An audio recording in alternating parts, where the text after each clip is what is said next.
This is just aforementioned podcast. This is just a few more minutes podcast where three veterans of the animation and video game industry talk about exactly that, animation and video games. This is episode number 28, January 31st, 2017, Trump World. What are we, 11 days in? Yeah. Lots of stuff happened. Let's talk about video games. That seems appropriate. Yeah. Your wife protested. She did? She went to Washington. Yeah, it was very peaceful. It went very well. Good. Yeah, I was nervous, but then, I was at home watching CNN. Everything looked totally fine, and I was like, all right, I'm cool. Back to video games. She even persevered. She has a good story. That's fake news, man. That's fake news. Yeah, fake news. Alternative facts. Yeah. She had a good story because she had her bus break down at 3 in the morning? Yeah, so she had to get on the bus 2:30 a.m. to drive all the way down to D.C. What? It was fine before. Now I got to hold it up here? Isn't that what we did last week? Yeah, but I was peaking last week. Look, I'm already peaking again. Well, I can turn you down. Down there, you sound like shit. I promise you sound like shit. Just be careful, because that input slides out. I know. Episode 28. We're still fucking working on this audio. Right, I'll turn this down. I'll turn you down. I thought we were perfect like 2 minutes ago. Anyway, her bus, she had to get on the bus at like 2:30 in the morning. And then they were driving down to D.C. A couple hours in, bus broke down. Couldn't go any further. A bunch of women were like, fuck it, I'm going to go home. Not my wife and a small group of gals. They went to the closest airport, got a taxi to the airport, rented a fucking van, and drove down to D.C. That's dedication. No shit. Like a boss. Like a female boss. Yes, marching with no sleep. Yeah. And looked pretty fucking excited, too. Oh, yeah. They were thrilled. That was good. Very happy. Good job, Mindy. There's been 800 protests since then. Let's not touch on those. I feel like it's... Well, we're not a political podcast, so... No. You can leave that to your... Oh, no, it was Rob, right? Rob Cantry? Your friend Rob posted just now. Oh, no, and you were the one that said your family thinks Trump is the second coming of Christ. Oh, yeah, you totally created a whole can of worms and just fucking blew it up. Yeah, I said I posted, I think according to my latest knowledge, my family considers Donald Trump to be the second coming of Christ. However, I find that funny because he would have to deport himself in the process. And then that just exploded into this bipartisan mess, and I don't know. It was a joke. You should know better than to joke about these things on Facebook, Pete. Why does everybody think Facebook is a place for political outcry? I don't get it. Everywhere is a place for political outcry now. I used to go to Facebook, Twitter, all these places to, chill out, look at some stuff. Now every fucking thing is about politics. No, you go... Now, if you want to chill out and look at stuff, there's other things. There's Instagram and Pinterest. Never done Pinterest. Pinterest is awesome. That's what I actually went to Twitter and it wasn't bad. I guess it depends where you look, but... Well, at least Twitter, it doesn't seem like you get... at least for me, it doesn't seem like you get in as many fights with your friends. Facebook, it gets pretty ugly. Yeah, Facebook's hairy. Even with family. Yeah, I don't post anything. Definitely not. No. Anyways, and every episode begins with an animation tip. This week, I came up with one inspired by Michael Berardini. Oh God. No, it's good. Okay. It's good. I feel like Michael taught me something at Blue Sky. All right. Yep. It's going to sound like a backhanded compliment. I'm sure Maybe it will. Maybe it won't. But you have a way of being able to let go of caring. Specifically, though, when you're drawing. Like, you let go of your inhibitions. Yeah. And I feel like the art flows from you much better and much quicker and with a lot more inspiration and whimsy because of that. So I feel like seeing you do that brought me back to, like, drawing stuff without the consideration of trying to make it perfect. And I feel like that it's improved my animation too. So I would encourage people to do that. Let go a little bit. So this is like your guise of being like, your drawing is good, but really just don't be so fucking precious with your animation, Michael. That's what you're telling me. No, as your supervisor, be precious with your animation. No, but yeah, I'm just saying it's good to get back to just drawing for the fun of it and not noodling stuff, and I think it ends up opening up new avenues, and you end up finding stuff. Well, here's my drawing tip for anybody that wants to draw and loosen up. Just fucking draw a line on there, and then you just create from there. That's pretty much how I do half my art anyway. I never plan. I never know what I'm actually going to draw unless I'm doing a specific project, but otherwise I just fucking doodle and stuff comes out. For the most part, that's how you animate, too. Is that another backhanded Like, No, it's good. You touched upon it briefly, Jeff, but I think it deserves more like going into. But like, I for one, really am self-conscious about my drawing, so much to the point that I actually stopped. Oh, Pete. And I don't know, like, I don't really have an answer as to why. Do you have any recommendations based off of that? I mean, I still don't have a whole lot of confidence with my drawing skill, especially being around Blue Sky. Like, I won't go to the figure drawing classes because I'm afraid people will look at my drawing, especially considering me being a supervisor, because I feel like people will be like, oh, well, all right, we'll see what Jeff's drawing. So now I can't do it. I remember back in college, I forget who came. Some like pretty big animator at the time came to our podunk little college, and he was saying in an interview that he like couldn't draw at all, and that like blew my fucking mind. I was like, "What? You can be an animator and not be able to draw at all?" He must suck, but he was an amazing animator. So it doesn't necessarily translate. You don't have to be a good animator or an animator at all and draw. Yeah. Drawing is just... But I feel like it does really improve your animation. If you can draw, you tend to be a better animator. Maybe. That shot that I just did, I didn't plan that at all. I just went straight into Maya and did it. Like, I don't know. Sometimes thumbnails hold me back. Sometimes they're better for me. I don't know. Drawing is cool, though. Everybody should do it. Don't be scared of it. Just fucking go to town. Yeah. Yeah, it's almost like I forgot to have fun with it, and I'm always kind of holding myself up against like a slew of other artwork and stuff, and comparing it to that. And you know what? What really opened it back up for me was, and this is stupid, but doing grotesque penis drawings for people. They've gotten quite detailed and impressive. But it's like, you just want to leave like a little sticky note at somebody's desk, and you don't have a whole lot of time. You don't want to make it look that good. But you want maximum shock value too. Yeah. So you gotta throw on those veins. And you create shorthand for dick veins. Yeah. Yeah, I know what you're talking about. Yeah. It's just it's like the Y shape. Yeah. It's like a tree. Yeah. Everything's connected, Pete. So, animation tip of the week: draw penises. Draw more dicks, man. Just show everybody your dick pics. Yeah, loosen up. Draw some shit.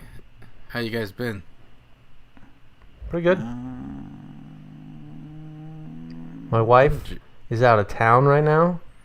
Oh shit, video games over here. Well, yeah, video games. I'm really trying to fucking get through Watch Dogs 2 so I can start up Resident Evil 7 in VR.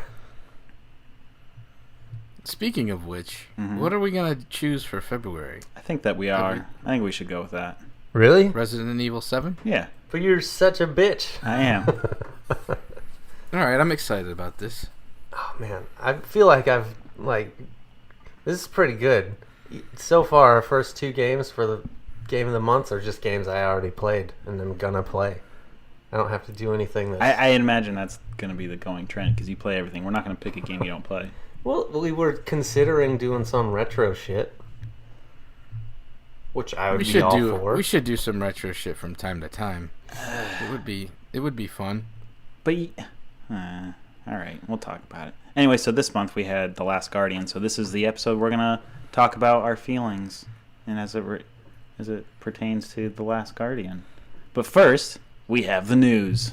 The news. Go, Pete. All right, so I don't know if I covered this last podcast or not. I can't remember, but it's important. Little Nightmares is coming out on April 28th. Oh, hell yeah. Rejoice, everyone. That's exciting news. Maybe that will be our April game. Wait, April what? April 28th, so it'd have to be our May game. Yeah, okay. A fan-made Metroid prequel came out. It's called Metroid Rogue Dawn. It's a hack of the original Metroid game, so if you can't just run it on an emulator, it needs to be loaded onto a Metroid ROM if you want to play it. But it's out there, and apparently it hasn't been served any orders to take down, cease and desist or anything. So play it while it's still up. Yeah, it won't be there for long, I'm sure. Yeah. So Retrobit is making a console called the Super Retro Boy, which is a remake of the Game Boy, but it plays Game Boy, Game Boy Color, and Game Boy Advance games. And it's going to be going for the cost of $80. So it's like a Retron for your handheld Retron.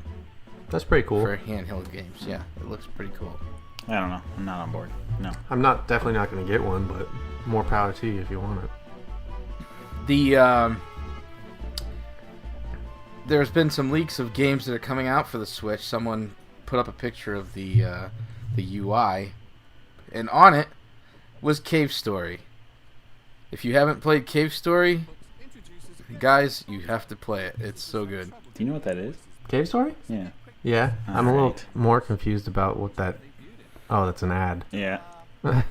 I've never played Cave Story because it's never been on anything but a Nintendo thing. Maybe Steam, but I never got it on Steam, so... It's really good, and if it's coming out for the Switch, I highly recommend it. Yeah, since you both will have the Switch. Fuck yeah.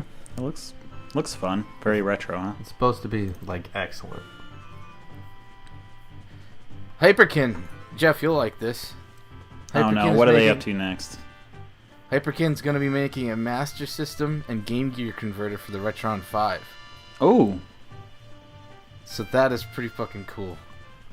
I don't know exactly when it's going to be coming out, but it was shown at the CES in Las Vegas, and it looks to be a pretty cool product.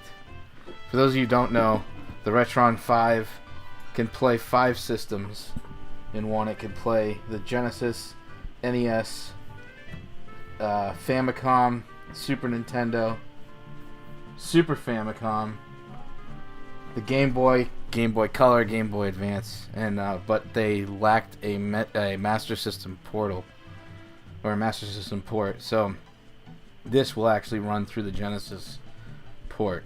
A lot of people give it shit for not being able to play Nintendo 64, but that is such a vastly different cartridge than any of those other systems. Like, I don't know why people would expect that. And the architecture would be completely different from the other, because like all of them are pretty much the same sort of pixel-based games, you know? Nothing that's 3D accelerated, you know? So it's hashtag fuck Retron. Get N64 on there. That's what I say. I'm sure they're working on one. They have to be. I bet you they're working on an N64 system. They got so much shit online for the Retron 5, like how much it got delayed over and over and over and over again, and then people were like hating on it because it was flimsy as shit, and it is. That controller but it's a great system. Yes, it is. The controller's terrible.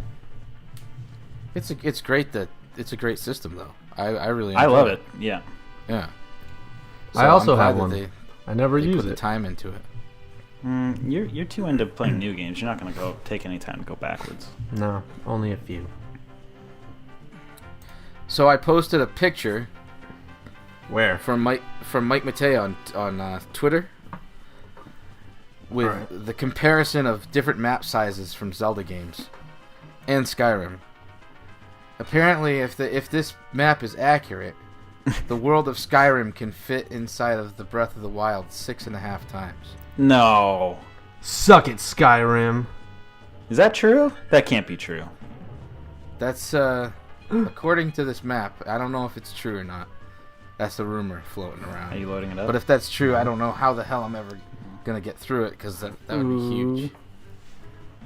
Speaking of Twitter, Pete, Thumper the Game just liked one of my tweets on Twitter. Oh yeah? Yeah, man. We're like BFFs, me and Thumper. Maybe you should have tweeted at them through JAFMM podcast. Yeah, you asshole. Oops. Oh, whatever. No. Missed opportunity. No, this is a great opportunity for me. Who cares about the podcast? All right. What the hell music is this? That's fucking Zelda, dude. I know, but it's annoying. You're playing the fucking All right. skeleton guys at night. That was a difficult word to come out of my brain. Skeleton. So Aren't they called something in Zelda? The skull guys at night? Pete? I forget. The Skulka? Skulka? Is that right? Bulgogi? Bon Mi? Eh. Anyway, Barbecue? Okay. it's the Final Fantasy 30th anniversary celebration, and what did they do? They released an image from the upcoming remake of Final Fantasy 7. Oh, did they? Yes, it looks pretty cool. I haven't shared it yet on Twitter, so. I mean, But yeah, I I'm do looking so. at it right now, just trying to see, but it's not there, so. Maybe step up your Twitter game, Pete, huh? Yeah, Huh? yeah, Just kidding. I know. God damn it all. Oh, here's the picture of the maps. Okay, so we've got Ocarina of Time, which is 0.098 square kilometers. Then we've got Wind Waker, which is 0.083 square kilometers. Wow, that was smaller than Ocarina of Time. Look what I did. You fucking froze everything? Great job. Pin will, spin me up. Then we got Twilight Princess at 0.955 square kilometers. Skyrim, 41.4 square kilometers. Breath of the Wild, around 360 square kilometers. Which 99% of that around the edge will just be mountains you can't climb. Yeah, and a bunch of like hills with no grass texture on it and shit. But still, it's gonna be cool. Yeah, I'm excited about it. I still need to Trying to stay pre-order my game. as political as possible. Political. Yeah. Insomniac condemns President Trump's immigration ban as deplorable in a video that they put on YouTube. I was quite happy and proud to see that. No, I was too. I'm just, it's just interesting to see. I'm actually surprised that some larger animation studios haven't spoken up because, like, a shit ton of our studios are on T1s and H1s, and we take in a ton of foreign animators or artists in general. Yep. And the reworking of all that stuff, because it's not just the immigrant stuff of lately; it's the reworking of NAFTA and the H1 visas. Yeah, they're saying now that in order to have one, you have to have at least $130,000 or something like that. Yeah, I think you have to $130,000 salary. Yeah, I think it's $136,000 you have to pay the H1 employee. That's crazy. Because you're making a case that they're exceptional, so you got to pay them that much. That is straight redonk. That's Yeah, a shit ton of money for a starting person. Yep. Yeah, that is. Which means, and you know, like, Is that your phone? I read also that a lot of the people at Silicon Valley are taken off. Well, because they have a much bigger investment in that kind of thing. Yeah. So anyway, it's sad, you know. But moving on. There's a new Double Dragon that came out yesterday. Double Dragon 4. It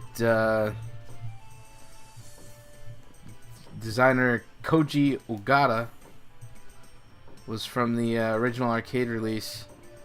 Lent their talents to the fourth entry of the classic beat 'em up. It basically looks like Double Dragon 2 graphics for the NES, but it's an entirely new story. Yeah, Double Dragon 2 is my favorite, so I'm actually quite excited to play this. But I couldn't find anywhere where it talks about online play. There's something about it works on share play, but I don't really know how that works. Yeah, I don't know how SharePlay works either. I never really PlayStation? understood that. You can basically, it's like handing your controller off, but to someone else's PlayStation. So they can watch you play, or you can then give them control and you can watch them play your game. Yeah, but I want to play 2-player co-op. Yeah, I don't think share play works like that. Why is every like independent game for the PlayStation not have 2-player? You mean like Not have 2-player co-op Towerfall online? or whatever? Enter the Gungeon. Because these are games made by really small teams, and online play is like really fucking hard. I just want to invite my friend online and play. play is like it has its own sort of, like when we were doing. I don't even know if I should talk about this. Just don't name names. We were working on a project that was going to have multiplayer, and that required an entire separate team of its own. It Yeah. was just for online multiplayer. Yeah, like I don't even know how, not that I would know in the first place, but just wrapping your brain around like killing all of the lag between two different players and showing exactly the same thing at the same time and everything on games like Enter the Gungeon where placement of bullets is insanely important. I don't know. It's probably really hard. It works great on Castle Crashers. Yeah, Castle Crashers is awesome. I love that game. Alien Hominid. Did Alien Yeah. Hominid have 2-player? I don't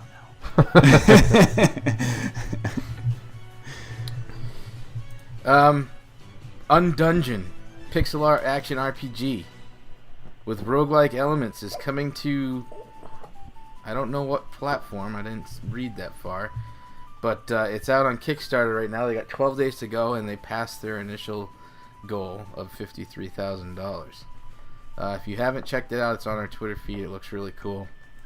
Right now they're pushing to try and get a Xbox One version aside from Steam. So, Hey Pete, yeah. sorry about this, but number 1, gourd. Number 2, suck a bag of dicks. What? Am I the only one that's confused by this? No, you're not. Nope. Just 2 people requesting that I say those things on the podcast just right now. Oh, my brother sent in a suggestion for the show. I was going to pitch it to you guys on the show. Okay. So you can... All right. my brother can hear your guys' reaction to it. So he was saying that Sucks. the 3 of us would each be sent a word each week. Okay. And we would each have to work in that word as many times as possible without the other people knowing. If you get called out that that's your word, you're game over. I like it. I like it too. None of us Let's know each do other's it. words, obviously. Right? Yeah. So who's going to be in charge of sending us said words? He better be Kirby. I guess Kirby would. Okay. That just means I'm down. he avidly has to listen and pay attention. I feel like the tactic on the thing is to throw other words that you wouldn't normally use, so people try to call that word out. True. Like antiquated. Well, I didn't. Andy heard this Sorry. on another How many times podcast, can you work that into it? but I wonder how elaborate these words are. Because, like, if the word is like elaborate, then you could work it in. But if it is antiquated or adroit or altruistic, I don't know. Altruistic's not that bad, but supercilious. Antiquated notion. I think What if that's you don't know fun. what the word means? Well, that's highly Because then likely, you Pete. You can look Because it then up. the you just internet. sound stupid by using it in sentences. Well, I mean, I think he would give it to us before recording. Oh, yeah, definitely. All right. Unlike people who just text me things to say on the show. The other thing we need to work out, though, is that you just win. That's no fun. There has to be consequences. No, fuck this, man. By the way, So- you guys still have to pay. By up. the way, shut up. All right. Yeah, we're gonna pay up. I'm wondering when we're gonna do it, because I have to go and buy the peppers. Have we Yeah. decided on? And this it's yet, also or- because Pete's all the way out there. I'm over here. Like, There's no good way to do it. It might as well just be Pete. He can record it, post it online. For those I who will don't know take- what I will we're take it talking from about, they Michael. lost a bet about Star Wars. I will take it from Michael. Oh! If he's too much of a pussy to do it himself. Oh, you made a nice moment bad. No, but I'm serious. I'll take it for you. All right. So when do you guys want me to do it? You have Next to do it on podcast? air. Yeah, you have to do it on air. But we gotta I'll do record next it. podcast. Oh, yeah, you have to put video on it, too. Well, I'll leave that up to you guys. All right. Oh. How are we gonna do that? Record the Well- screen. Yeah, you could record the screen, or I'll you think could about record. it. You could record the feed. Oh, I can't do that. I mean, worst Anyway. comes to worst, I'll just get my phone out and record the screen. Yeah. Flappy Bird, the creator of Flappy Bird, releases a new game called Ninja Spinky Challenges. It's a winner. It's apparently very hard and adorable, but I don't give a shit about it. I Oh, just put that out there for the people who really enjoyed Flappy Bird, if there are any of you out there. that was me. What's it called? It's called Ninja Spinky, Spinki, Challenges. All right. Well, you're gonna get my first reaction. Jasmine guy. By Dong Yun. Nguyen. I can't pronounce his last name. NYG. Nguyen. I always mess that up because it's a pretty common Asian last name, isn't it? Yeah. Ninja Spinky Challenges. Oh, I gotta put in my password. Don't watch. So stupid. apparently the Nintendo Switch cases, when you get them at the store, are going to look a lot like PSP cases. Boo! Those don't look good on any shelf next to anything. Boo! I am not a fan of this for the simple reason that that's a lot of goddamn case for such a small card. The card's going to be smaller than the actual 3DS cartridges. That's why So you it's just go like- digital. That's what I'm doing. You're going to go digital Yep. with a 32 gigabyte hard drive? I'm gonna get a 256 card for like $60. Blammo. I'm not gonna play that many games on it. I'm gonna get fucking Zelda, Snipper Clips, Mario Kart, and Mario Odyssey. That's all the Switch is for. And Cave Story. Maybe Cave Story, but that's probably like fucking 12 megabytes. Okay. 28 minutes in, we still haven't started our conversation. Swipe on screen to move All right, Spinky. all right, well- Avoid contact Okay, with all right. cat. All right. Stay clear until the timer ends. He's starting it. He's starting Ninja Spinky. Let me get some audio up on this bitch. All right, let's kill this stupid. Okay. Oh, I actually didn't pay attention to what I'm supposed to do. All right, so he's Challenge time. got a little ninja on the screen. He's moving it left and right, and this thing's bouncing around. There's a cat that's bouncing. There's a timer. Clear. He cleared it. I Okay. think you're just supposed to have to dodge stuff as it's bouncing around the screen. Challenge 2. All right, so Taps behind Spinky to throw shuriken. Shuriken will fly diagonal. what kind of accent is that, huh? Very good. Okay, now I'm throwing shuriken. Hey, hey, hey, hey, hey, hey. Hey, hey. Wait, how do I? Oh. Okay. I think you lost. No, but I don't know what's happening. Ready? 10 seconds to hit these targets. But just the green guy, I thought. He's gonna move his thumb up. He got him. No, he I fell don't know over what I'm dead. supposed He doesn't to know what do. he's doing. He's trying to kill these targets and he's just falling over dead. Fascinating game. It does look a lot better than Flappy Bird. I will give him that. What's happening? It's not doing anything. Fuck this game. Yeah, he's done with it. That took all of 20 seconds. Anyway, last little bits of news. Wii U production has officially ended today. Bye bye Wii U. Bye-bye Wii U. Nobody fun while knew you what the lasted. fuck you even were.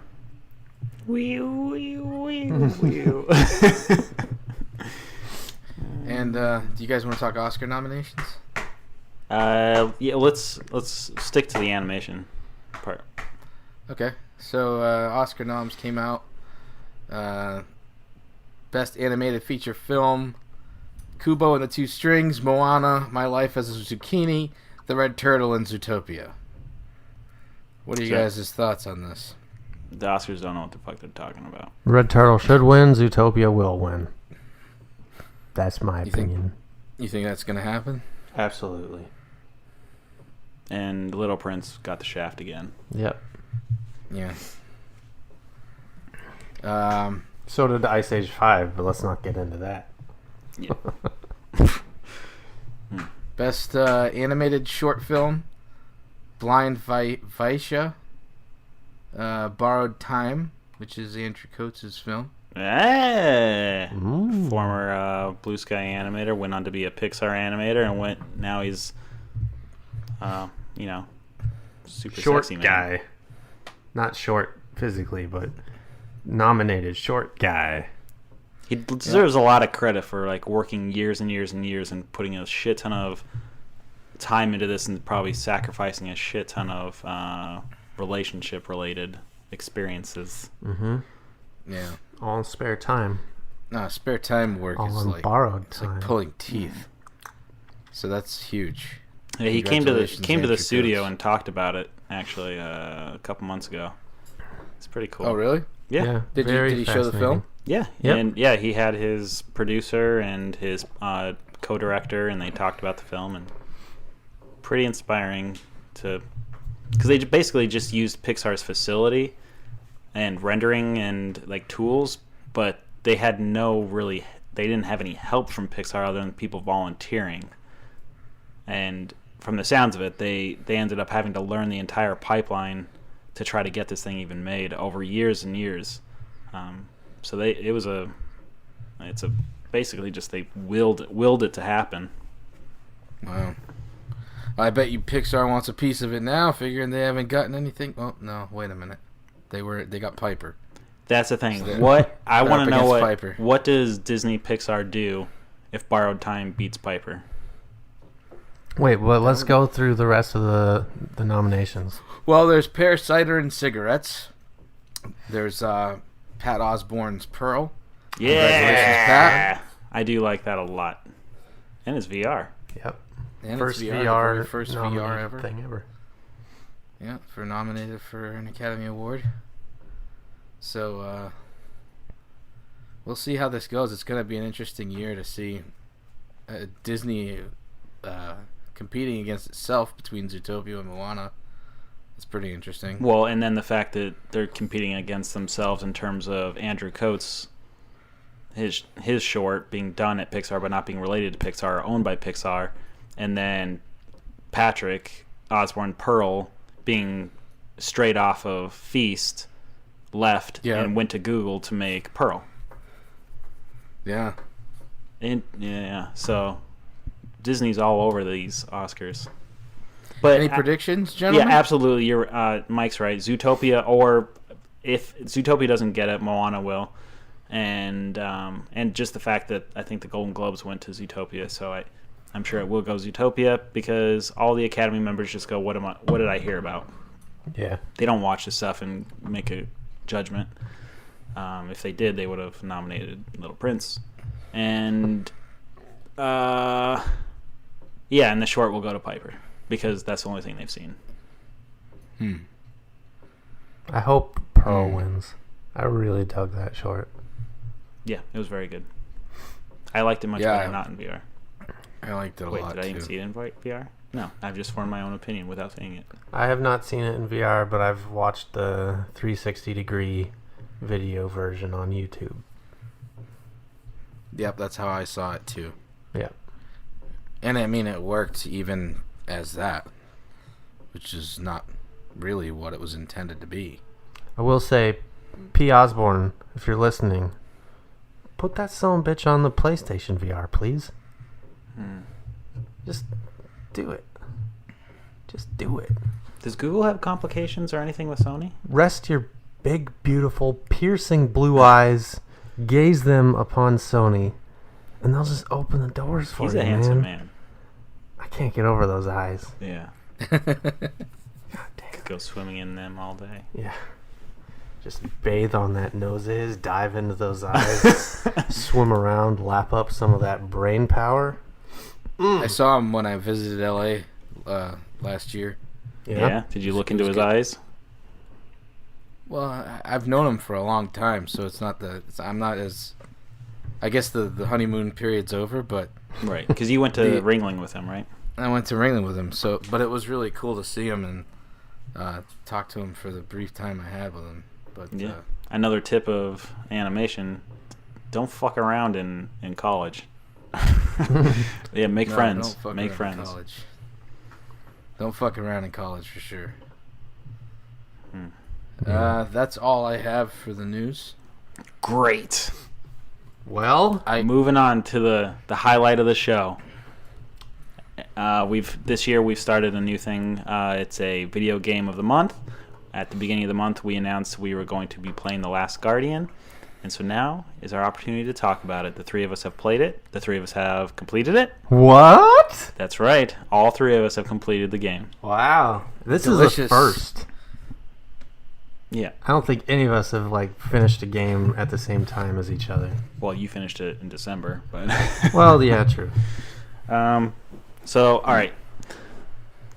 I mean that we're working out the bugs of doing this, but figured we would give a rating system to it to talk about.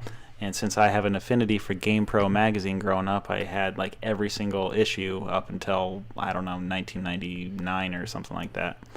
But their rating system they would rate the graphics, the sound, the controls, the fun factor, and the challenge. And I figure the one thing they're missing, because video games have changed, is story. They never rated that. I feel like that's pretty vital. It is Yeah. these days, for the most part. I will say I don't approve of this rating, putting a numerical value on a game. But, You whatever. gotta do it. No, I don't. Well, I'm writing everything down, so All right, I think in general we will have a record of this shit. I mean, the podcast doesn't serve as a record enough.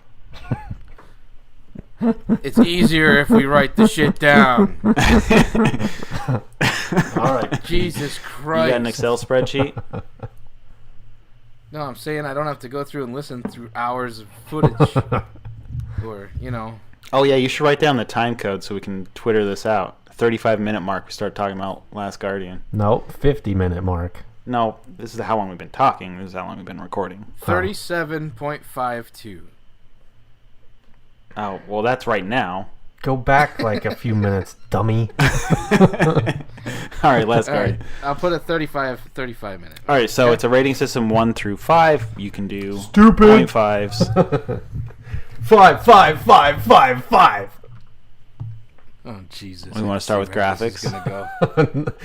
4.5. Pete, what'd you think of the graphics? I really like the graphics. This includes thought animation. This includes animation. Yeah. I Well, gave it wait. 4.5. Let's back up a bit. Okay. Fucking give some context about what the game is. Oh, okay. Yeah, right? Sure, yeah. Would you like to do it? No, you do it. Okay. The third This game. is completely unbiased, by the way.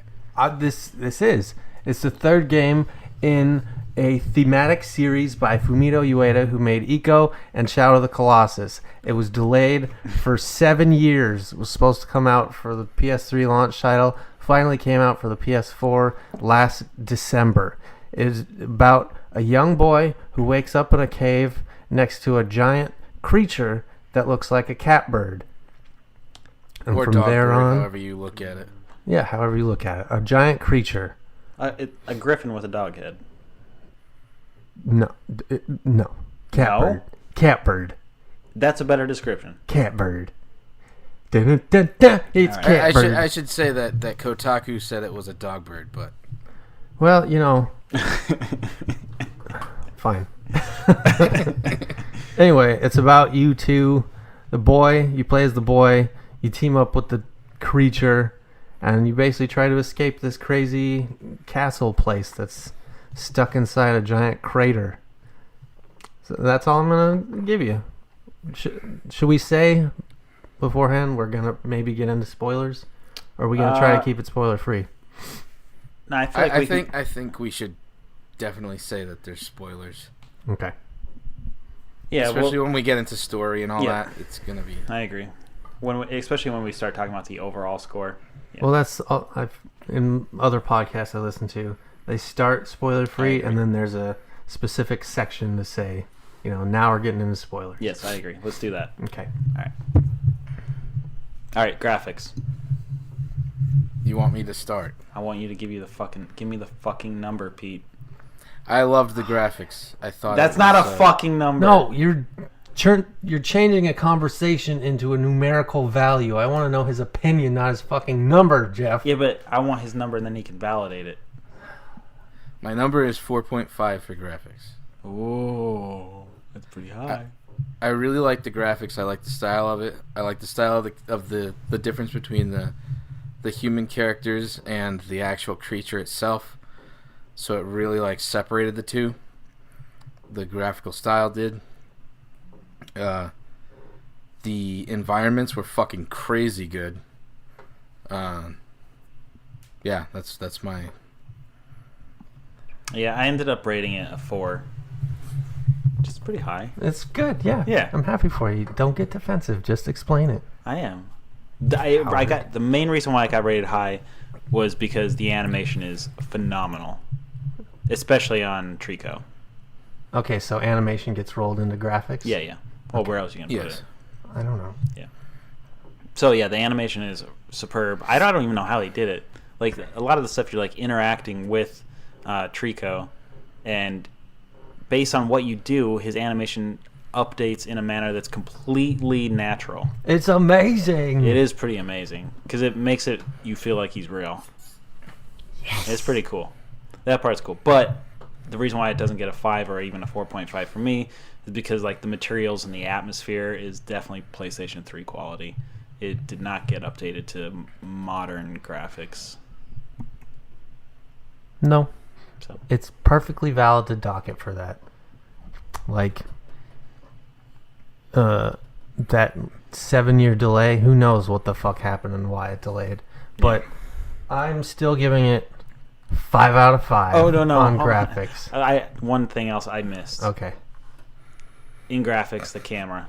You can't give it a 5. Is that part of graphics or part of gameplay or control or whatever? I was thinking that would be part of control. Fine. Yeah, we're not good at this fucking categorization shit. We're working out the bugs. I want to come up with our own categorization. Okay, we can. But not right now. We'll do it later. All right. This is going to make it difficult for Pete to keep a database. Well, whatever. I'm not going to database this shit. I'm just writing in a journal. It's an antiquated technique to write stuff down. You write with a pen? Look. What kind of pen are you using? This is a Uniball. A one-wheeled tank. Stupid as fuck.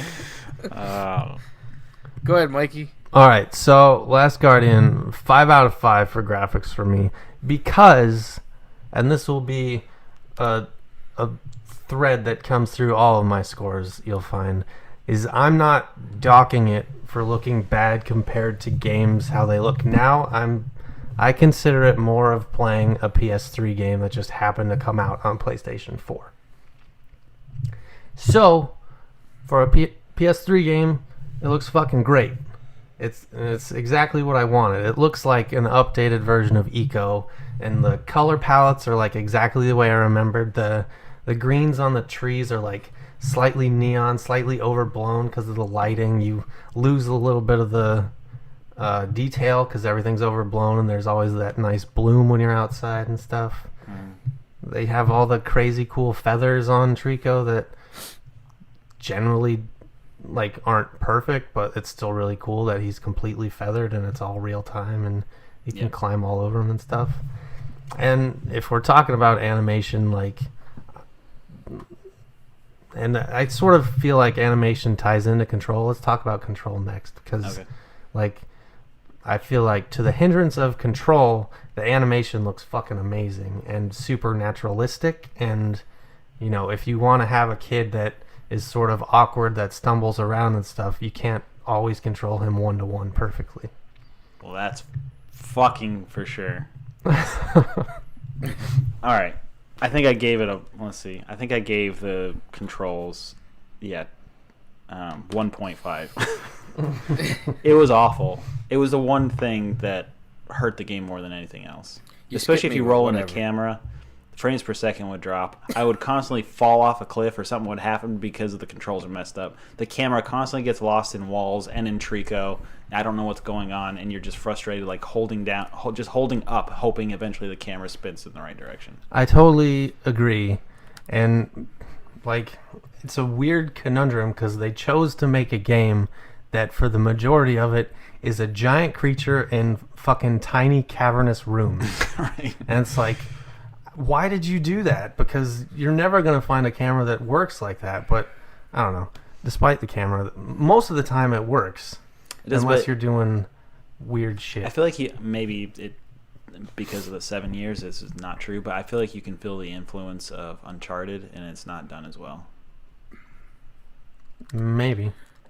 Especially the How camera, so? the camera work. What do you mean? Like you know, like when the kid like has to step through a really small crevice and he like goes sideways. It's like, oh, I've seen that before. Oh yeah, that's in like every game now. Yeah.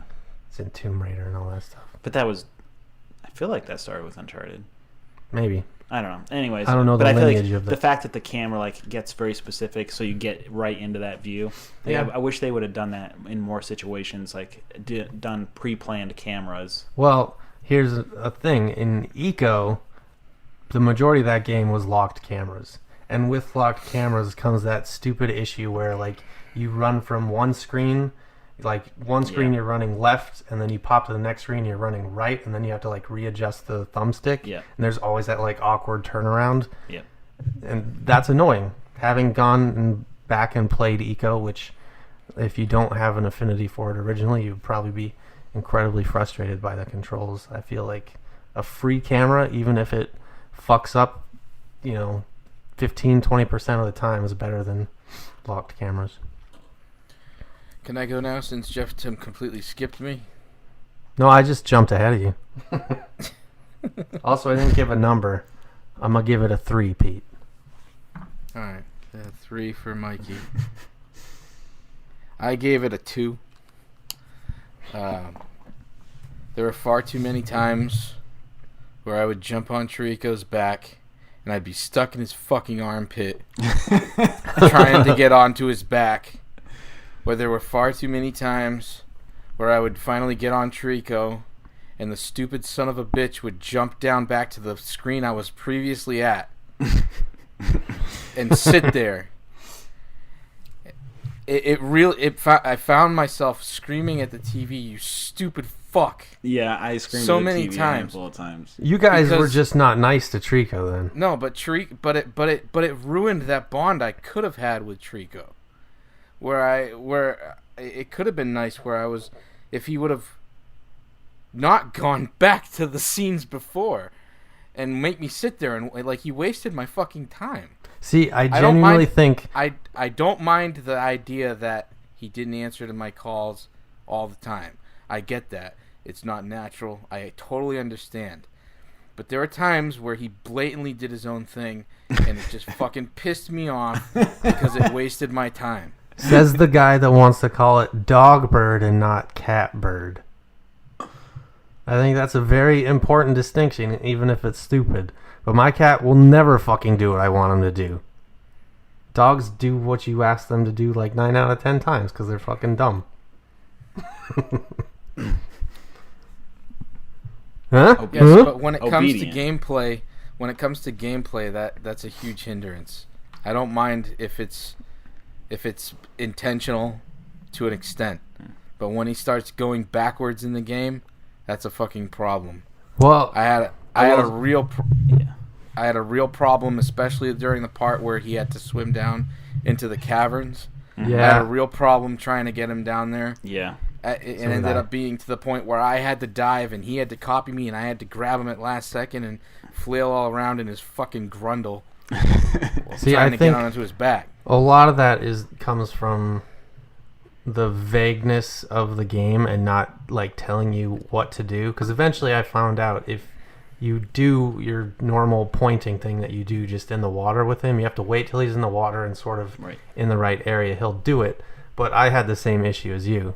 And it was frustrating, I guess. But I don't know. Now they're frustrating. I mean, that was the other thing that that fucking cage. Which cage? That you're rolling around in. Oh. That was the other thing that was interesting to me was that like I lost my train of thought. Damn it. You're frustrated by Trico because he doesn't listen. The water, diving, pointing. Oh, pointing. Yeah. I only ended up using the up triangle and the right 2 button, or the right 1 button and the up 2 and the triangle the entire time in the game because nothing else worked. Well, it works. You just have to wait for him to do it. I got through the game entirely entirely negating all those controls. Yeah. It's weird. That is weird. I mean, generally, if I can genuinely tell you that the only time I used the X button in the R1, I think it is, was at the very end where I was just mashing buttons trying to get shit to work. So you would say, spoilers. God, Pete. Can you beep that out? Mark it. 51. That's not spoilers. 5120. 5120. Bleep that out. That's not spoilers. I didn't say anything about the story. 5120. Mark it, you dick. I'm not marking it. Sorry, listeners.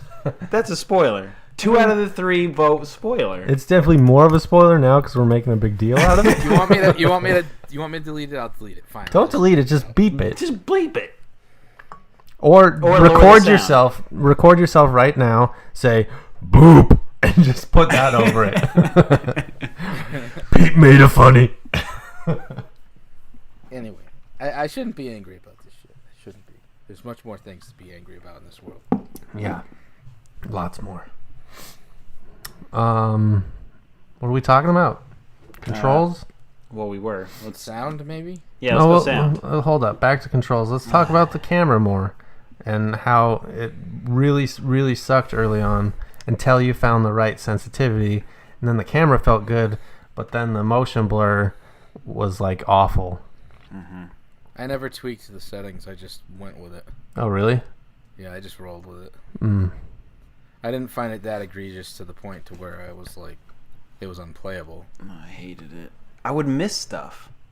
There'd be important stuff, and I'll be back. I gotta take a leak really bad. Great. All right, Pete. Go on. Go on. Go pee-pee. Oh, fuck. We're gonna sit here in silence while he's gone. I don't feel like continuing on. Why not? Look at those posters in the background in his room. Yeah, there's a lot. Robots, Ice Age 2. Yeah. Horton. They're all the blue sky He's got shit. the Rio and then that little dog. Yeah. Did I, when we talked about Last Guardian last time when I played it, not that you'll actually remember because you don't listen to anything I say on the podcast, but did I mention the 2 mechanics from Eco that have made their way to The Last Guardian that I really appreciate? Not that I remember. See, I didn't think you would. But I'll say it anyway just to fill the time. So maybe I'll save it for the story bit, but I feel like the game is all about creating a nice emotional bond between you and this AI character. And in Eco, there was a similar companion character. It wasn't a big giant bird, it was a girl. But in Eco, you could call out to her like you can in Last Guardian, and you can hold her hand and like drag her along with you. Right. And I do remember this. Yeah. I fucking love those 2 things. And now on Trico, you can remove spears out of him and then rub his wounds and stuff Yeah, to clean make him up. Yeah, make That's him feel cool. better. Actually, it took me a really long time in the game to realize you could do that. And that's why he wasn't as responsive to you. Because I've read online, if you are really proactive in removing spears out of him and then rubbing all of his wounds, the bond that you'll have with him will grow exponentially faster, and he'll be become more responsive That's quicker. interesting. I would always remove the spears, but I didn't know that the blood could be removed. Yeah. Because there's nothing that tells you that. No. You just have to, like, notice it. My Trico was a bloody mess by the end. That's why you wouldn't fucking Yeah, listen to you, Pete. dumbass. All right, sound. I thought the Want me to music start, was or really do you fucking guys gonna good. start? Trico sounded like a real animal. You guys remember in the near the beginning when you come out of the like little underground lake thing and you get out and it's like that field full of all the trees and stuff? Mm-hmm. Do you remember the music in that scene? Nope. I did. It was really nice music. I really dug it. So what's your numerical value? I'll give it a 4.5. Okay. It didn't. The music didn't make me cry in the moments when I thought I would cry. Yeah, I thought the music was good, but I will say the sound effects really started to grate on me. Especially, like, I would be sitting in the same spot or doing the same thing, trying to figure out whatever's going on in the scene, and it's the same sort of, like, moaning sound of Trico or sound, basically, like, just basically environment sound effects going over and over again. It just didn't sound very appealing. And having that play over and over again when I'm aware my wife is listening to just really crappy sound effects play over and over again, and Mackenzie, my daughter's, like, just listening to garbage. Whatever. So I feel like that part, it got annoying. But I will say it especially got annoying just because I was starting to get aware of other people listening to it. So Probably taking too long doing those puzzles too. there were a handful that really... All right. Oh, no. But what was your? I'll get what into it was in Your spoilers. numerical value for sound? Oh, 3. 3. I gave the same exact number. As far as I could tell, the sound was fine for what it was, and it didn't stick out to me at all. But it was fine. Yep. Like, that's why I gave it a 3. Mm. None of that music stuck out to you? The end. Yeah. I like that. Yeah. That's. Not, I don't not think. for me. I nothing really stuck out to me. Yeah. All right. That's fine. Certainly can't whistle it. Sorry to disappoint you, Mikey. No, neither can I. It's quite all right. Fun factor. I gave the fun factor a 4. Really? I actually had a blast. Like, when I wasn't dealing with Trico, I had a blast jumping around all those precarious fucking like hanging eyeballs and shit. All those precarious jumps above the abyss, and like that, I'm scared of heights, and that freaked me the fuck out. So Yeah. it was really cool when I was playing those parts for sure. So I had a lot of fun with that, and the dog, I had a lot of fun with it too. It's just so cool to fucking see the cat and how it interacts with everything. Like it's like an extension to Eco, which is just the best for me. But like, just watching Trico and how it reacted to fucking everything is like one of the greatest things I experienced last year in video games. Like, every time you call out to him, his ear will flick towards you and he'll hear you, but he'll fucking ignore you. Or, you know, I always remember when you crawl up through a chute and then you have to call him to jump up to you, but there's like a whole field of butterflies and it just like gallops through and is like chirping at him and stuff. And anytime birds fly by, he chirps at the birds and stuff. When he gets to the water, he rolls around in it and everything. It's like everything they did was so spot on to make him feel super real. Yep. I really like him giving you subtle hints at times. Like, by him wanting to do something or wanting to go somewhere, it wasn't straightforward. Like, now go this way. You'd be like, oh, Trico's looking at something. Maybe I should look there too. Yep. Yeah, I had a lot of fun. The puzzles, I do not think it's a very difficult game. No, definitely not. I thought like there were some puzzles in Eco that were 10 times harder than this. I felt this was a lot simpler, but I didn't mind. It's a pretty easy game. Yep. Makes you feel smart. Just takes a little bit of time. There's nothing too hard. The only thing that was hard was I did not know for the longest time you could throw objects. So when you finally get to a point where you have to throw something, yeah, I sat there for a goddamn half hour trying to figure out what the fuck I was supposed to do. Jeffrey. Don't they tell you how to throw stuff in like the first 2 minutes of the game? I don't think so. Yeah, they do. Yeah, because you have to get a barrel from like the higher platform, and then you have to. I think I just carried it and dropped it. Yeah, probably. Yeah, it was the very first. Area. Oh no, because you can't get. Well, you probably just dropped it again, but you can't get close to Trico in the beginning with the barrels. So he bites at you. I just like threw it at his face. Oh, you probably just dropped it. I think I did. I think I was just dropping him constantly. That sucked. That really sucked for me. But not that you guys will, but now Pete, now that you know if you fucking take care of the goddamn animal, he'll be nicer to you. You know that you can throw stuff. Like playing it again will be completely different because you actually know what's what.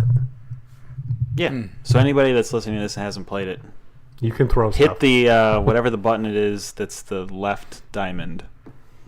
God, you're X? so stupid. Is that X? The left diamond? I think that's X. X is on the bottom. The left is a square. Okay, square. Square throws. I don't remember. The left diamond. That's how I see it. It's a diamond. In what? In its orientation. No, it's not. It's a square. It's a square? That's why it's called the square button. Oh God, are we gonna get into this again? No, but the set of four. Oh, I see. The layout of the four buttons. Yeah. The left diamond. That's. And on the fifth day, when the sun is setting, this is be why sure I to put the absolutely left suck diamond at, like, near gestures. your balls. Gestures and like Gestures? Yeah, and charades, those kind of games. I thought you were trying to say gestures, but my internal mind says this makes complete sense, and everybody's like, "What the fuck?" I'm not good at those games. Hey, by the way, guys, we have 2 audience thoughts on the game. Great. Where do you think we should put those in? At the end. At the end? Okay. Yeah. I actually never gave my score for the thing we were talking about. Fun factor. Mine is a 5, by the way. Okay. Oh, yeah. Unfortunately, I docked it at 2.5. Damn, son. Because so it was like work to you to play the game. Yeah, it was. It was repetitive. Jump here, jump there. Figure out the puzzle. Do that, do there. And then eventually it ran out of new things, so you just were repeating it and just getting through the game. It's like you just would play until you could find the next story moment. It's like I was saying before. I don't even think the story is that amazing. It's cool and how vague it is and how you have to think about it and put the pieces together. That's how all of his games have been. Well, good segue. Stories next I know, category. but let me finish this thought. Okay, I'm listening. God damn it! I'm listening. Distracted. Stop talking. Yes. Go on. I'm palpitating. What were we talking about? Story. Oh, I don't necessarily. To me, like I was saying before, Pete, you were taking a piss. I think the game is successful, and the reason for the game exists is to create an emotional bond between you and Trico. So, like, to me, getting through the puzzles and all that stuff was completely secondary to just my interactions with Trico. So, like, I would just constantly walk around, and if I was separated from him, I just hit the button and call out to him, just be like, "Hey, buddy, it's cool. I'm going over here. I'm not leaving you. We're best pals." I come back to him. I'd always pet him. I don't know. I wish I had that bond with that fucking thing. I didn't have that bond. Yeah, no shit. I was just like, you stupid fuck. Getting so angry at it. Like, oh man, I wanted to shave it at one point. Shave. I was just like pissed. Oh, Pete. I would say the fun factor for me would probably go way up if I had more time. If I wasn't just trying to get through the game. Yeah. And like a perfect example of how much fun I was having, I think maybe I didn't mention it, I at least tweeted it, but I was so into it, but it was really late at night, but I wanted to keep going, so I just made a pot of coffee and just drank that and played till like 4 a.m. in the morning because I wanted to see it through. I don't do that a lot. May I interject for a second and please request that you finish your thesis that you have been writing about why you like the game. I want to know. I want to know the intricacies, and I'm sure our audience wants to know as well. I will finish it. I wrote a whole shit ton, and then I just forgot about it, and I didn't finish it.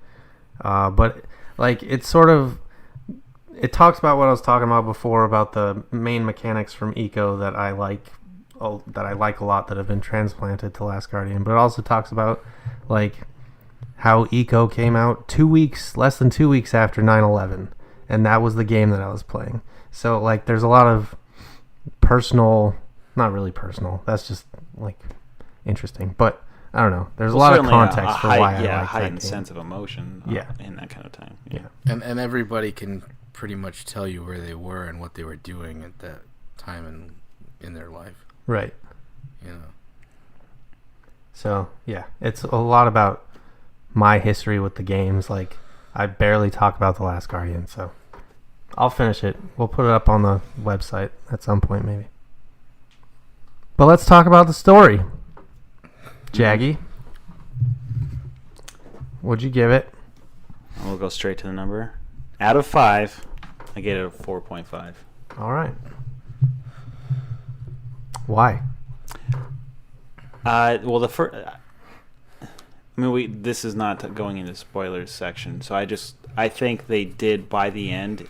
You are rooting for the characters. You want to know what happens, and you start to discover like all the like ins and outs of why you're there and what's going on, and it's very compelling and it motivates you to keep wanting to know more. And if you're into the game and you have worked up the bond, they also work in a shit ton of emotion. Yep. It pulls on your heartstrings quite considerably. Let me just say, starting now, spoilers, because I'm about to say something that I fucking love about the game. Tune out, Hector. Hector doesn't listen to this. He wanted to know about. He wants to play the game, so he said he was going to listen to this episode. All right. Well, when the first trailer came out, everybody's reaction was they're going to kill the catbird thing. Everybody thought that. They did that, spoilers, in Shadow of the Colossus. Aggro dies, right? Fine, they already did that. They completely did something way more interesting in this game twice. Way more interesting than just, than just killing off the animal and like preying on our emotions. Number one, first emotional time, is when it sort of looks like the little boy is dead, and you have to watch how Trico reacts to that. That was fucked up. I did not like that. That got me quite a bit. Yeah. Because, like, I just didn't expect that. And it's like, God, thinking about how my cat might react to me being dead, probably not super emotional. It'd probably just rip my fucking face off and eat it. But I don't know. I thought that was very clever. And then at the end, more spoilers, but instead of letting him die, you have to force him to leave and never fucking see him again. Mm-hmm. God damn, that's hard. Yeah, and then even when you're up on the tower and he's getting fucking mauled. Yeah, they do that twice when he's just getting like ravaged. And that whole time you're fighting and you're just wishing it's not happening. Yep. It's pretty good. And it's brutal too. Yeah. Like shit happens in those fights and you're like, yeah, you just want to make it stop. Yep. See. What? You're gonna think I'm a heartless bastard, but obviously you just let him fucking run around with spears in his back. I gave the story a 3 out of 5 myself. All right. For me, it wasn't. It didn't stick with me all that much. Man, cold. And I didn't really particularly care when the dog was dying. Wow. which was sad. It makes me sound like a heartless fuck, but honestly, like, I went through so much heartache with that character, just trying to get it to do what I wanted it to do, that I actually felt a little bit of liberation when I didn't have to deal with him anymore. You were such a piece of shit. But I will say that the idea that the twist at the end there, where now I might have read it wrong, but the character came for you, right? Specifically? Yeah. Yeah. I found that to be an interesting thing. Like, it made me question, like, why did it come specifically for you? It's going to turn you into food. Well, No, it wasn't. that's the cool thing about all of his games is, like, it's pretty specific as to what's happening, but it's also completely up to interpretation. It certainly seemed his original intention was going to turn you into food. Well, sure, but what is the purpose of the entire setup in the first place? I feel like for me, it's Trico is overcoming his, like... No, this but I'm saying the location. They seem to be somewhat in command, or they're being commanded. They have a master Right. that feeds on, I don't know what souls? Mm. I don't know. Yeah. And these dog bird things are at its whim, and whatever that spell gets broken, and he becomes bonded to the kid. I liked the ending. I liked the very ending. I thought that was very cool. I gotta say, Like after the credits rolled, I thought that was very cool. Yep. the little Iron Giant moment. Yeah. If the game looked like the cutscenes, oh man, everyone would be raving about this game. The cutscenes were fucking hot. They were the hotness. It was good. Like, it reminded me a lot of like the village scenes and the flashbacks and everything. Reminded me a lot of Princess Mononoke, which is my favorite movie of all time. So, like, this game was firing on all cylinders for me, everybody. What was your number for the story, dude? I didn't give it, but I'll give it a 5. Look at me, Alright. though, being all whatever, giving controls a 3. I didn't give it a 5. I gave sound a 4.5, just so it wouldn't be 5s across the board. Okay. And then we all agree that difficulty's easy. Yeah. I gave it a 3. I didn't even rate it 1 through 5. I just said it's easy. Yeah. Okay. It was hard for you, Pete. I'm sorry. It wasn't hard. There was a couple of things that really got me. Now that Like we're in the, spoiler zone, the part that the throwing was when you needed to throw the helmet into the 2 eye things. There was a part where you're going through a tunnel, and it's the first time Trico's really scared of the eyes, Oh, yeah. and you can't get past it unless you break it with the helmet. Right. Oh. And I didn't know you could You're throw just, it. like, running into it and stuff. I was running, pushing it. I was jumping off his head, trying to hold on to it. I was doing... And I even had the helmet, and I was like, oh, maybe I have to place him somewhere, whatever. And I was moving the helmets everywhere in the fucking entire environment. Aggravating. I gotta say, when you shatter those, it's pretty nice, though. It's Feels a good good. feeling. Yeah. They did a good job. Especially with by the end shattering. when you get to shoot them. Yeah. That's nice. Oh, man. What a lovely game. All right, overall score? 5 out of 5. Okay, overall for Mikey is 5 out of 5. Game of my 2016. Can't be anything less than. Jeff? This is going to break your heart. I gave No, it... you have to do an aggregate of your scores. That's how it works. Oh, the 5 wouldn't be yours then. No, yeah, 5 out of 5. I gave it a 3.5. Let me look perfectly- Did you write down your numbers? Yeah. Pete, reiterate his numbers for me, please.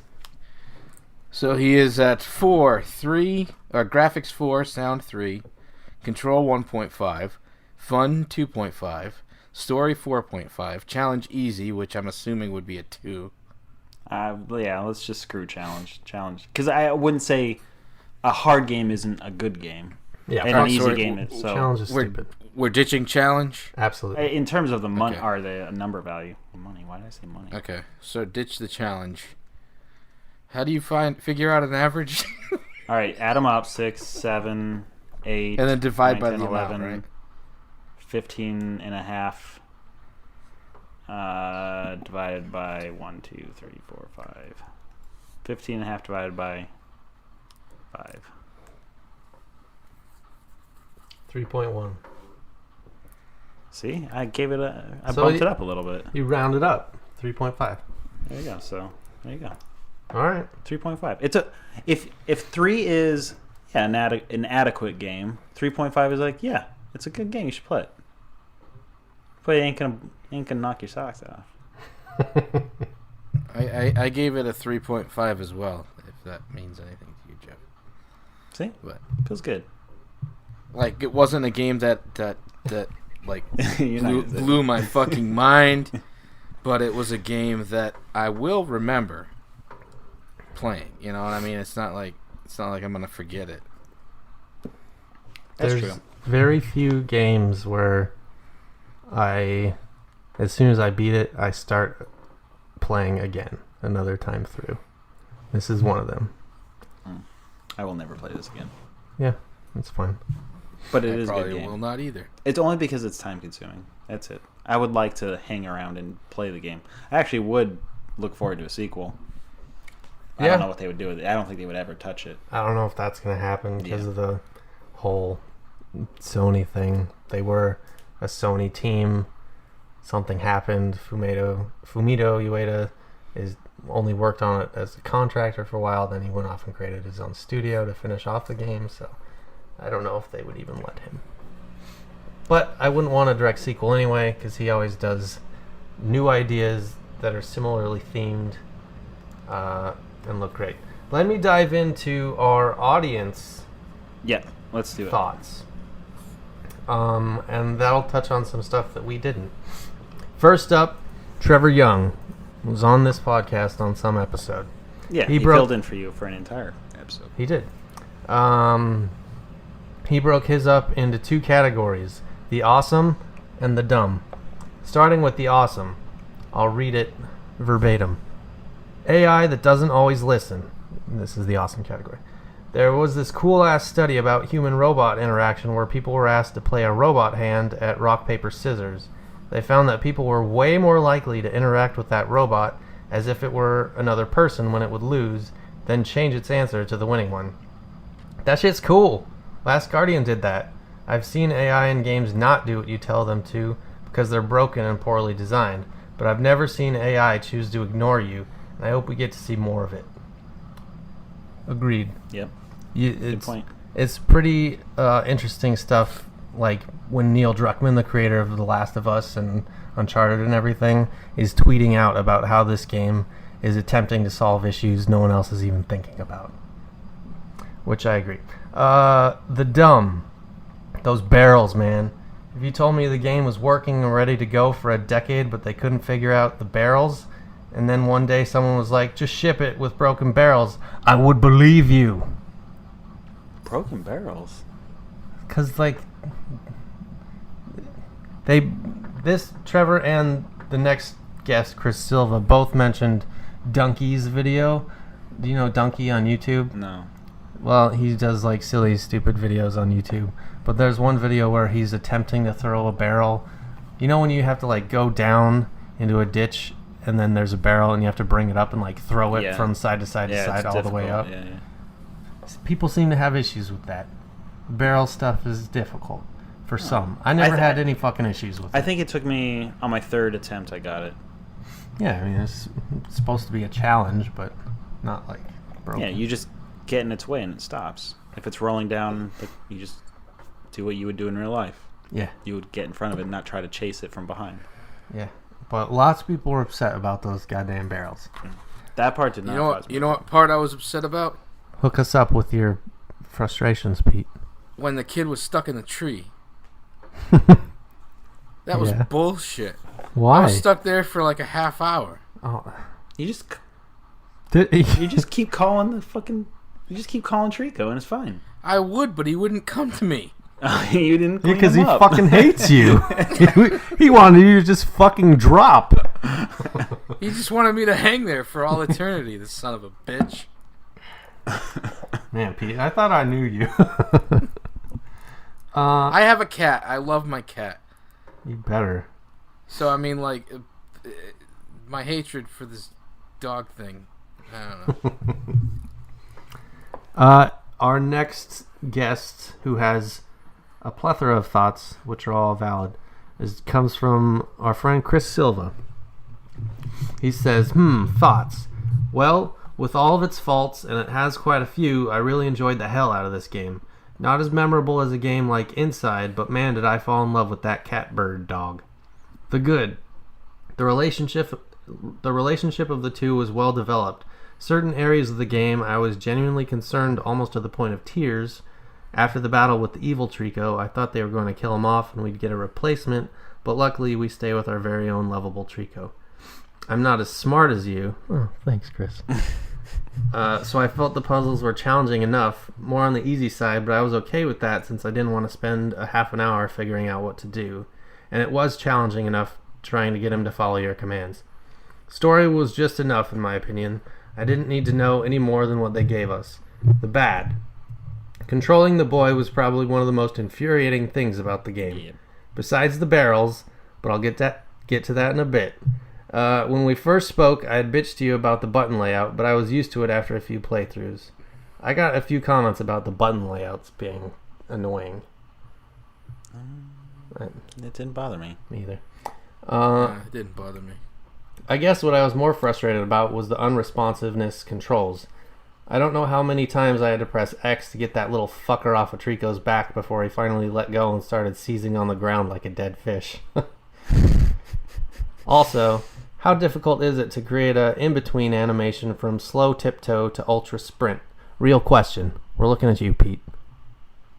Real How fast. difficult is it to... Can you repeat the question?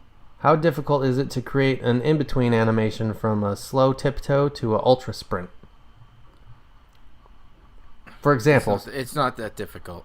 Okay, thanks. That's all I needed. Some parts I just wanted to walk slow, but he would be moving too slow. Then I'd want him to move quicker, and he's almost running off of cliffs. Yep. The camera was pretty awful. It sometimes ruined the magic for me. I can't remember how many times I'd be on the big guy's back, and then the camera was going straight through a wall and doing that weird fading away thing. Ooh, did you notice that Trico has a sphincter? Yeah. There's a trophy for seeing him poop. Oh, I didn't see that. His poop is the coolest poop. It's like Jell-O with like stuff inside. What? How do you do that? You just have to like... He has to be comfortable enough with you to let you be around him when he poops. He never pooped. No, he never pooped for me. I'm that's pretty for damn proud sure. of that trophy. Although I did get stuck in his sphincter a few times trying to climb the sun.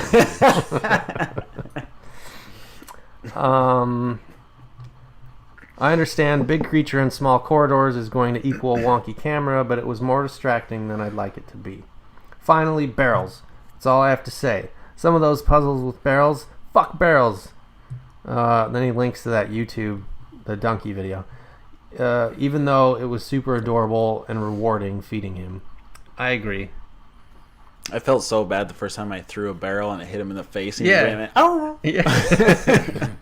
But then, did you train him enough to when you did throw it at his face, he would catch it every time? Yeah. Yeah, That was cool. That's a good feeling. With these issues, I felt myself taking more breaks with this game than plowing through it. After a few hours, I felt that the terrible responsiveness of the controls and the camera was destroying my immersion in the game. Were they game-breaking? No, but they were a bigger distraction than I would have liked. The takeaway, even with the shit camera, unresponsive thoughts. Wait. Did he have a stroke? Wait, I think I pasted it twice on top of... All right, that was weird. The takeaway: even with the shit camera, unresponsive controls, and the goddamn soul-sucking barrels, I haven't rage yelled at a game in quite a while. It was a magical and engaging adventure. I miss my catbird dog. XOXO. Well said, Chris. The third act is so strong in that game. It really is. Like the amount of cutscenes and everything really picks up, and it's all leading towards something, and it's really, really solid. Good ass game. Mm-hmm. And that is our game of the month for January. Ba ba ba ba ba. It's our game of the month. Got 'em. It's got him. JAFMM's got him. Game of the month. Oh, game. JAFMM got 'em. That is horrible. That is horrible. JAFMM got 'em next month. Is Resident Evil. Oh yeah, dude. Oh, speaking of, would anybody watch that if I streamed my VR playthrough? I think that's a good idea. You're gonna play it on VR? Oh fuck yeah, man! That is one. I'm really fucking scared though. I do have. I don't think I have the time, but I would find it What? fun If What? you / interesting to put myself in that Dude, fucked up environment. absolutely. the only way I want to watch it streamed is if you have like a window in a window of you with the fucking mask on, so I could see your reactions. Well, the problem, I would have to get a auxiliary camera to do that, so that probably won't happen. Wait, do they have that feature What? where you can do that? An auxiliary camera hooked into the PlayStation where it would feed it? I mean, it's more of a computer setup situation, like where all manual streaming instead of through. Yeah, I mean, yeah, 'cause PlayStation. you could do it. Yeah, right. Just like the way I was trying to do it on the Extra Life, where the picture-in-picture thing. Yeah, Right. Yeah. Okay. You can do that with the PlayStation Eye normally, but since the VR uses that camera to track you, it can't show the footage of you anymore. That's So too what- bad, because that would be really funny. I mean, it still has my mic though, so it'll pick up all my fuck. And I played. We had some friends over to show them off VR and stuff the other night. But we ended up just playing the first like 20-30 minutes of Resident Evil, not in VR, and it's already pretty creepy. And we were just like talking and laughing over it and stuff. I can't imagine being alone. So this in is VR. a serious blind spot for me in video games. I've never played a Resident Evil. Mm-hmm. Why are there Resident Evil movies that clearly don't have anything to do with it? I don't know, man. Those movies have gone off the deep end. I haven't seen one since like the second one, but they're like their own thing now. I mean, they haven't. And it is weird that the movie just came out, and now there's a Resident Evil 7 that just came out. They're not related whatsoever. Not even a little bit. Weird. But yeah, this new Resident Evil will connect in some way to the Resident Evil series lore, but it's like a standalone experience, so I don't think you'll have any issues jumping in, being scared like a little bitch. Come on over, we'll play some of VR too. Yeah, I fully expect to shit myself.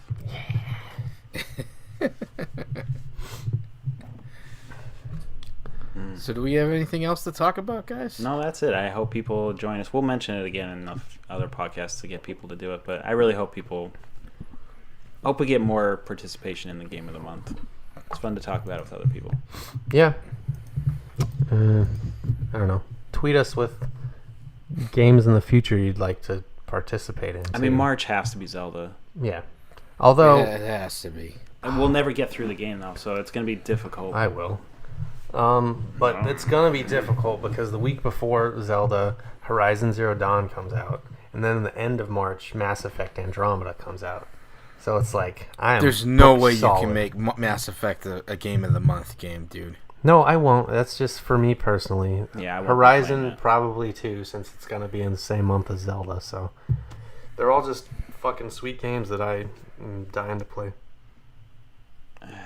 It's no mystery as to why they're releasing Horizon Zero Dawn at that time Why? to compete with the Nintendo Switch. Yeah, and based on all the impressions that just came out this week of Horizon, it's on track to be fucking awesome. I don't doubt that.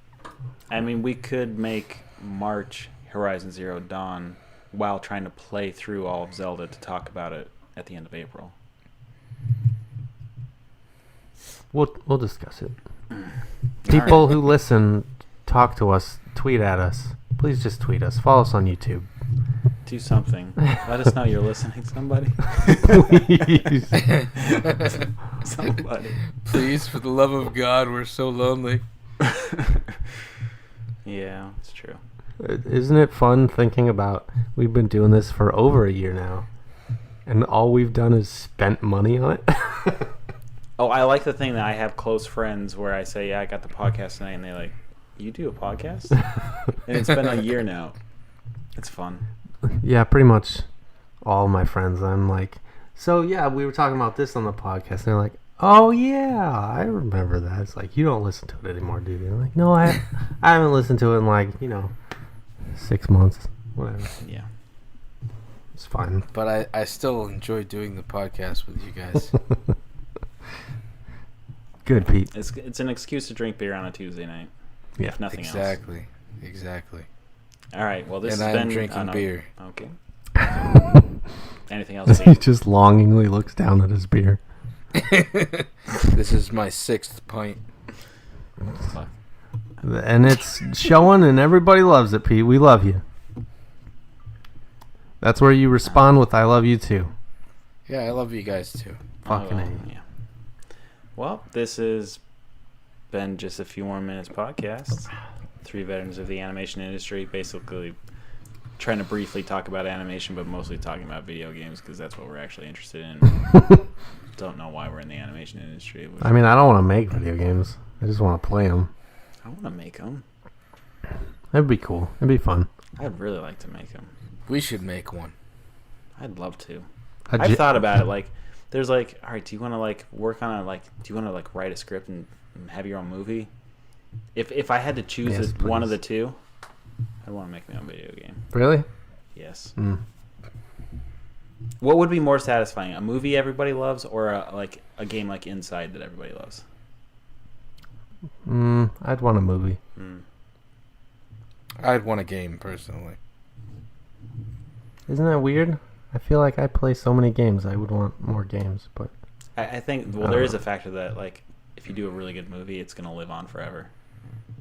More so than like Inside is gonna be forgotten. No, it's not. Oh yeah.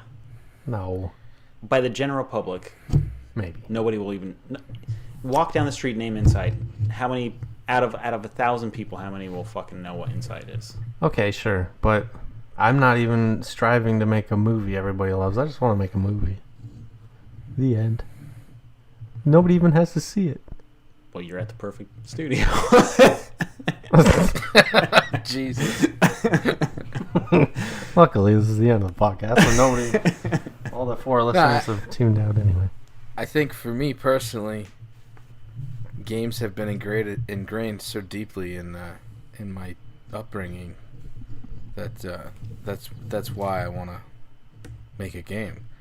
I mean I definitely appreciate the idea of making a movie because I have a lot of favorites and I followed them, and I mean I watched the original Ninja Turtles movie like I want to say like 70 times growing up, and it definitely imprinted on me. It's just for some reason the game thing is like it's something that you're controlling but you're also experiencing at the same time. I don't know how to explain it.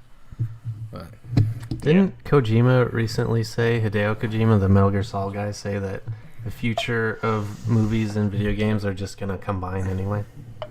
Yeah, I think he was referring to just how rudimentary we are in right now in that phase. Like, or at least that's how I interpret it. Like, we're just at the very beginning stages. And then I think he made a point to say that Death Stranding won't be that. It'll be a game. Yeah, but, that everybody's trying to make that effort and that leap. Yeah. for example, remember when I left Jeff when I left Blue Sky, right before I left Blue Sky, me and my brother made the Treehouse fighting game. Yeah. I played that with Nick, and me and him playing that, fighting back and forth and stuff. I know he'll never forget that. If I made some video, I guarantee he wouldn't remember it. You know what I mean? Yeah. Cool, I just made a video for Nick. Yeah, he doesn't remember it. No, he definitely doesn't. It's fine. I don't know. To me, if I were to direct a movie and everything, it's like I have control over everything, which is what I want. Video games, you have to give some of that control to the player. As a player, I really appreciate that and I like it, but Yeah. creative ownership is All right. a thing for Well, me. I'll pose a bigger question. Okay. Would you rather, like, if you were given the option, you can make your movie at a big studio, like Blue Sky, Disney, Pixar. Without creative ownership. That's the thing. Yeah. And it's not like Blue Sky is the only place that does it. Right. You look at, like, what happened to Brave. That the writer / original director, that was about her relationship to her daughter. It's Yeah. her story. She was taken off the entire project. It happens at every studio. Probably at Blue Sky the least. We've never fired a director. DreamWorks, I don't think they've done a single movie where the director stays the same, right? I mean, I'm sure they have. But they fire directors a lot. Or at least bring new ones on. I don't know. I don't know. Ideally, 'cause it's not like I ever think anyone would let me just make whatever movie I want. Right, so then at do you first. take a lower budget, much more independent, less ability to make anything, like, because we have a severe or an amazing, like, large budget to do any sort of, like, look we want, but then you sacrifice that if you actually want to make something you want. See, the issue with the low budget thing is actually getting out and doing it, which is really hard. Which brings us roundabout to Andrew Coates and how impressive that is again. Yeah, totally agree. I'm just trying to get my fucking Iceland vacation video up, and it's taking me months and months. Yeah. But I'll get there. And once I finish that, maybe I'll move on to something better. Pete's just fucking bodily functions galore over there. Yeah. He's so fucking proud of it, too, that goddamn face. Mark it 138. Pete farts on mic again. Hey, I had to let it go. Yeah. I hate Frozen. Let it go. Pete's gotta shit his pants again. Alright. All right. I already did the outro. Just play the music, Pete. All right, gentlemen. Good Bye, night. bye, bye, bye. Bye.